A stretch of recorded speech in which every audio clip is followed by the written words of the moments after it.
the Promise, isang partido kung saan ang ordinaryong mamamayan ay may kapangyarihang gumawa ng batas.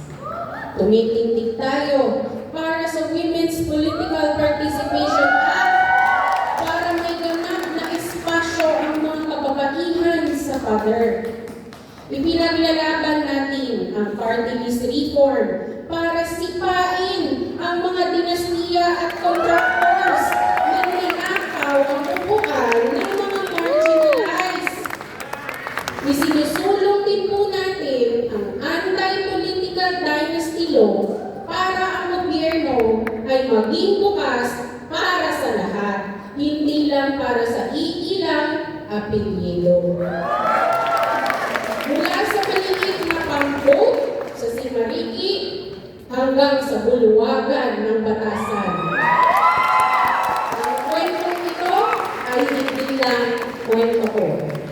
Ngunit kwento ng mas marami pang mga babae, anak at mga minorya na naniniwalang kayang hawiin ang mga pader, gaano man ito katagal nang nakatayo.